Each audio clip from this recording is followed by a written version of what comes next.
Well, so much for the spoiler review being a snap.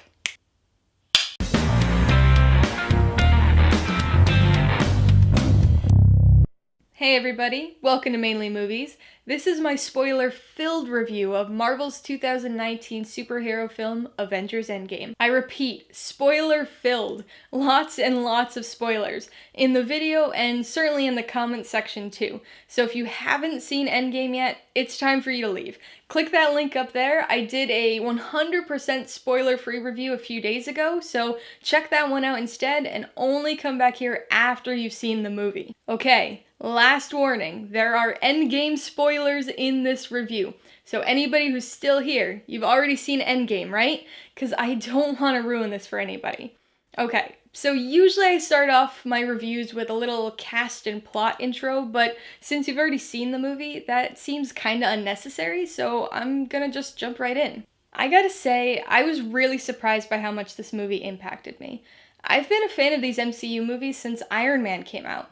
I saw that one 3 times in the theater, actually, and I really loved it.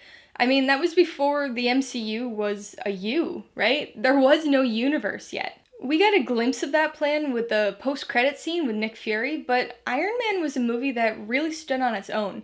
It left you wanting a sequel and wanting more, but it was its own contained story. Then more and more movies and characters got added to the universe. For the most part, I really enjoyed them. Like I said in my spoiler-free review, I don't consider myself a die-hard MCU fan. I gotta admit that towards the end of Phase 1 and through most of Phase 2, I didn't even see the movies in the theater, but I did watch them all on DVD and eventually Blu-ray. So I knew I had a connection with these characters and the story, but I guess I didn't realize how emotionally invested I was until I watched Endgame. When I watch movies, I'm not the kind of person who gets really outwardly emotional usually. I'll smile sometimes, but it has to be just the perfect kind of humor to make me actually laugh out loud in the theater. Same with sad stuff. I think I've only ever cried, really cried, maybe 3 times in the theater. But this movie hit me more than I thought it would. That first act when they've jumped 5 years post-snap was a surprise for me. That was a risk to start a superhero movie so somberly and emotionally. Given what happened at the end of Infinity War, it's definitely warranted, but I guess I just didn't expect it to go that direction, with the time jump and our heroes being defeated and hopeless for such a long time. It made them feel more relatable and realistic, because they weren't superheroes anymore at that point. They were just a bunch of people who failed in their most dire moment and were living and trying to cope with the consequences of that failure. And so maybe it was that initial tone leading into the major moments towards the end that made me feel more emotionally impacted, but I think it was the theatrical experience that did it too. I saw this opening weekend, Saturday night, sold-out show, and people were really into this movie. There was so much crowd interaction and this communal feeling, like we were all part of this close-knit MCU fan family. Right from the start, people were really vocal. When Barton's daughter got dusted and then the rest of his family, people were gasping, and this guy a few rows away had this guttural reaction and was like, "No!" It wasn't all sad though. Throughout the movie, there were a lot of moments that got laughs and cheers, and the whole theater broke out into applause a bunch of times. When Captain Marvel shows up to save Tony and Nebula, the Stan Lee cameo got a lot of applause too, which was nice because I believe this was the last cameo they had filmed of him. When Thor's on Asgard and he's holding his hand out, people were like, "Oh, oh, oh," and then Mjolnir flies in and people went nuts. Speaking of Mjolnir, Cap. You think it's going to Thor and then it flies right by him to Captain America. People were screaming and cheering and clapping, fighting Thanos with both the hammer and the shield, hitting the shield at him with the hammer. That was a cool scene. Ever since we saw Cap budge Mjolnir in Age of Ultron, this was definitely something that fans wanted. And then the return of the Vanished. I mean, Cap being worthy to hold the hammer was awesome, but man, as soon as you hear Sam and Cap's earpiece with the "on your left" throwback to the first Avenger, people were cheering. Then all the portals start opening. Wow. Throughout that whole part, there was this continuous roar of cheers and claps, and then Spider-Man swings in and lands, and there was this surge, this eruption of screams and cheers. And people were loud during the whole finale fight. It was just great. It was so exciting. This was the ultimate Avengers Assemble moment that we've wanted. Captain Marvel just blowing right through the ship, giant Ant-Man punching down the Leviathan, the moment with all of our, almost all of our female superheroes together. Man, such a satisfying sequence. The whole fight there. And then the wrap up to that third act. I mean, people had already been crying earlier in the movie with Black Widow's sacrifice. Her and Hawkeye were the perfect pair to have to go to Vormir. Their relationship, it was perfect. They would fight each other to try to save one another. And they really subverted expectations there. I think just about everybody thought it was going to be Hawkeye. And so when they all come back to the present and he just drops down to his knees on the platform and Banner's like, "Where's Nat?" Oh, people were already starting to cry, and then it only got worse when the group was out by the lake talking about her. So people were upset over Black Widow, but the aftermath of that final fight was just brutal in the tear department. Tony Stark. It was just so fitting. He's the whole reason for this franchise. The Iron Man movie kicked this all off 11 years ago. So for him to be the one to finish the fight, I am Iron Man. It just brings it so full circle. Those were his final words in the first film during that press conference. It's such a satisfying and franchise-spanning character arc. We see him go from being an extremely selfish billionaire in the first film to somebody who sacrifices himself to save everything. And in this movie, he has something to lose. Not only the Avengers, but he has a family now. He has Pepper and a daughter who loves him 3,000 and a fulfilling life at this point. Even earlier in the movie, we see his reluctance. He doesn't even want to try because he's so concerned that he's going to lose what he has. And really, it's Parker who's the catalyst for his change of heart. I'm sure Tony was upset about their overall failure, but the majority of his guilt was over losing Peter. Right at the beginning of this film, when he gets home, the first thing he says to Cap is, "I lost the kid." That's the thing that affected him the most. It was only because he accidentally splashed water onto the picture of him and Peter that he realized he had to, conveniently, figure out time travel and go back to save him. And so when he finally sees Peter again and gives him that hug, and then when Peter's trying to talk to him at the end there after the snap, and then the funeral scene with all the Avengers and his daughter, proof that Tony Stark has a heart, it was a pretty quiet scene, and all you could hear was people sniffling all over the theater. Some were even straight up sobbing. This was impactful. Even when I left the theater, I walked past people sitting on the benches in the lobby, hugging each other and crying. It's pretty remarkable how much this franchise made you care about these characters. So as far as the plot, I was pretty satisfied. It had the moments you knew were gonna come, like the big every hero fighting together scene. It also had a few other things that I had predicted, but like I mentioned in the spoiler-free review, most of them didn't happen the way I expected them to. The first was the time travel. I knew it had to be a part of this, but I was convinced it was going to be related to the Time Stone. So when we find out that the Time Stone was destroyed and Thor goes for the head before the 10-minute mark, it was like the "that was quick" moment from Infinity War. Totally caught me off guard. I never would have guessed that the time travel aspect of this was gonna be related to the quantum realm, or that a rat in a storage facility was gonna be the catalyst for saving the entire universe. But I love the time travel aspect of this. I mean, I love time travel movies in general, but they just did a really interesting and fun thing with it here. It brought in quite a bit of comedy. That's America's ass. But it also further tied everything together, traveling back to moments from the previous movies, poking fun at some of the conveniences of the franchise, like how 3 of the Infinity Stones happen to all be in New York City at the same time. Out of the entire universe, 3 of them on one planet in one city? The Cap vs. Cap fight, trying to avoid their past selves, basically all a play on Back to the Future Part 2. And they even reference that by name, along with a ton of other time travel movies like Bill and Ted, which made it most excellent. It was just a fun and cool second act, really. And then Tony and Cap going back to the 70s, Tony having that whole funny and self-affirming moment with his dad, and Steve seeing Peggy again. Which brings me to my second major prediction come true, Steve Rogers going back to the 40s to be with Peggy Carter. That relationship was one of the loose ends in the franchise that never really felt like it had been fully addressed, so I thought they were gonna do something with it here. But like with my last prediction, it didn't happen the way I thought it would. I figured it was gonna be due to the time stone and that it would be unintentional.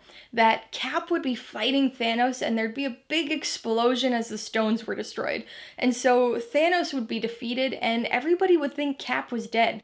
We go through the whole funeral thing for him, and the movie winds down with us thinking Captain America sacrificed himself to defeat Thanos. But then, kinda like how they did here, we cut to 1945 at the very end and show Steve and Peggy finally dancing. Or maybe even something more subtle, like one of the Avengers looking through an old photo album, or maybe Peter Parker looking through his history textbook and coming across a black and white photo of Steve and Peggy dancing at their wedding. I didn't dislike the way they did it, though. The fact that it was Steve's choice here implies that he felt his job was done, which provides a little more finality, I guess. And of course, having old Steve show up at the end there allowed him to pass on the mantle and shield of Captain America to Sam, which leaves open other possibilities for the MCU. So, for the most part, I really enjoyed this movie. There were a few minor things that kinda disappointed me, though. I gotta say, I was bummed that Goose the Cat didn't show up and have some scene with Rocket or something. I also thought that Quill should have gotten some moment of redemption. I mean, he's the one who screwed everything up in Infinity War. He lost control of his emotions, and really, that's the reason Thanos succeeded. I know it's hard with so many characters in this. Most of them only get a minute or two of screen time, but it just felt like a weird thing not to address. In my spoiler-free review, I mentioned I had a problem with some of the characters. Some were great. I think Black Widow and Hawkeye both had really great development in this movie, and some characters like Stark and Banner had these big franchise-spanning transformations, which were satisfying. But two characters in particular really stuck out as disappointing to me in Endgame. The first was Thanos. He really made Infinity War. He was such a compelling and interesting character who had this dimensionality to him.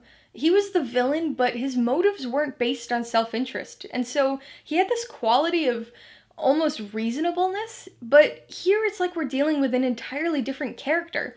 I guess we are in a way. The Thanos here is past Thanos, 2014 Thanos, but it just seemed weird. He seemed really selfish and vengeful.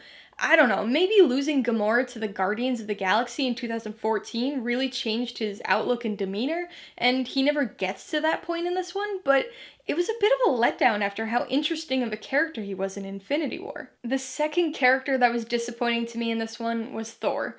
When he's first reintroduced after the time jump, it's kind of funny, I guess. I mean, seeing Chris Hemsworth with a beer belly and man boobs is sorta comical, and the crowd laughed a lot, but for me, the joke overstayed its welcome. I don't mind that Thor had this sort of depression, PTSD reaction to what had happened, or that his guilt was there for not initially going for the head. Again, the post-time jump Avengers had that relatable, real person feel to them.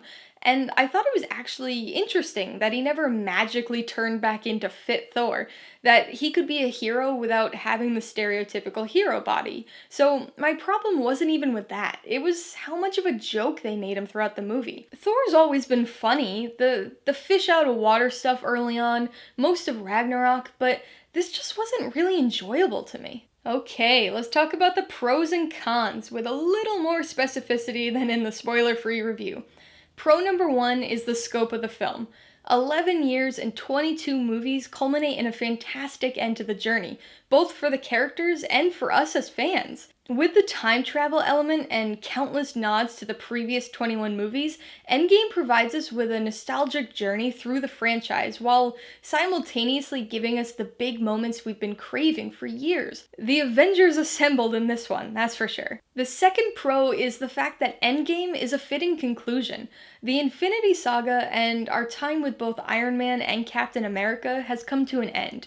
They were always the two that assumed the leadership roles within the team, and they both have fully realized character arcs. So their exits, while sad, feel justified and right for the grander story. Despite the conclusion of the Infinity Saga, the MCU isn't over. We know we've got Spider-Man Far From Home coming this year at the very least, and rewatching that trailer after seeing Endgame really reframed my expectations for that movie. But what about the rest of the MCU's future? I know we're supposed to be getting a Black Widow movie, so it's gotta be a prequel, right? Maybe we'll finally get to see exactly what happened in Budapest. There's also an interesting setup for Guardians of the Galaxy Volume 3. It seems likely that Thor's gonna be a part of it, the Asgardians of the Galaxy. And maybe this will be where Quill gets his redemption moment. He's clearly gonna have some guilt issues, and now there's the whole 2014 Gamora thing. It's like dealing with a character who's got amnesia, except she's never gonna get those memories back because they don't exist for her. So Quill not only has to find her, but he has to woo her all over again. Endgame also leaves open the possibility of a multiverse. That by going back in time and collecting the Infinity Stones, the Avengers created tangent timelines, which remained even after Cap returned the stones. It's a little mind-boggling when you try to think about it, but the events that happen in the timeline we're familiar with might not have happened in them all. So Tony and Natasha are dead, and Steve's old in our timeline, but in one or more of the tangent timelines, they could all be alive and young. Really, by having Tony and Cap go back to the 70s, there could be countless possibilities here. Timelines where the Avengers never existed at all, or ones where everybody's still alive. Loki, Vision, Quicksilver. I don't necessarily think they will or should go that route, but the way this movie was done at least leaves open the possibility that we could potentially see Iron Man, Captain America, and Black Widow again at some point in an alternate timeline. Pro number 3 has gotta be the character arcs.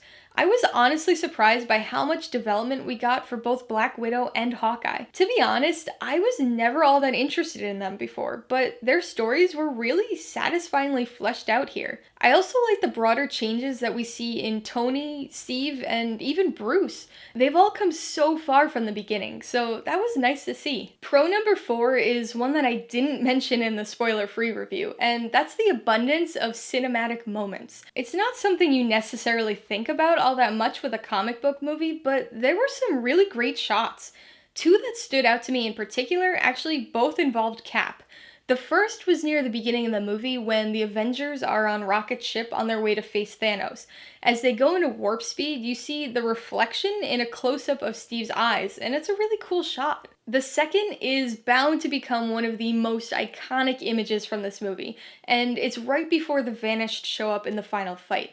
Cap is bloodied and beaten, his shield is practically destroyed, and Thanos has just revealed his entire army. And there's this amazing ultra-wide shot of Cap preparing to face off against them all on his own. Not only was he the first Avenger, but in that moment, he was the last line of defense for the universe and was prepared to die trying to save it. On the con side, the most obvious issue is how dependent on the previous 21 movies this film is. To really understand what's happening and to feel the full emotional impact, you really need to have seen all the other movies in the MCU. Now, I totally get the counter-argument. This is a franchise, so obviously you need to watch the other films in that franchise. It's actually triply necessary here. Not only is this the 22nd film in the MCU, but it's the 4th Avengers movie and a direct part 2 to Infinity War. That scope and interconnectedness is my biggest pro as a fan of the franchise, but I think we kind of forget how time-intensive it is to be an MCU fan. Newcomers are really at a disadvantage, not being able to spread watching the 22 movies out over 11 years like we did. Thanos' line to Scarlet Witch felt especially fitting in that context. I don't even know who you are. The second con is what they did with both Thanos and Thor. Thanos was such a compelling antagonist in Infinity War, and he feels like a generic villain here. Still incredibly powerful and formidable, but not nearly as interesting or layered. That was a huge disappointment to me, because he was one of my favorite aspects of Infinity War. As far as Thor, his drunken slob persona just wasn't funny to me. Sure, people cope with things in different ways, and I don't even mind that he was set up in that way. He's not really one of my favorite characters, but they made him sorta dull and pretty obnoxious. I just wish he wasn't the butt of all the jokes. The Lebowski line was pretty good, though. I'm gonna give Avengers Endgame 4 out of 5 paws. It has its issues and a fair share of overly convenient moments in the story, but man is it a satisfying and emotional conclusion to the Infinity Saga. I don't see it ever becoming one of my favorite MCU movies, but it certainly cemented its place in cinematic history. If you liked Avengers Endgame, I'm gonna assume you've seen the other 21 MCU movies. If not, I recommend those because with that extra context, you'll get a lot more out of Endgame. I also have to recommend the Back to the Future trilogy. Not only does this movie directly reference them, including an amusing sports almanac line, but the whole time heist sequence is based on Back to the Future Part 2's premise, which made it all the more enjoyable. I'd also recommend you check out 2 X-Men movies. First, X-Men Days of Future Past for its superhero-related time jumping, and then second, Logan for its darker tone and significant character moments. Alright, a couple questions for you guys. Number 1, what did you think of Avengers Endgame? And number 2, what do you think is in store for the MCU? Are you excited about what's to come, or are you feeling done with the franchise now that Iron Man and Captain America are out of the picture? Be sure to leave your answers in the comments below so we can get a discussion going. Alright, so if you got some enjoyment, insight, or information out of this review, I'd appreciate it if you'd hit that like button. And if you haven't done so already, please hit subscribe while you're at it so you can see more videos like this. Till next time, this has been Alyssa with Mainly Movies, the way life should be.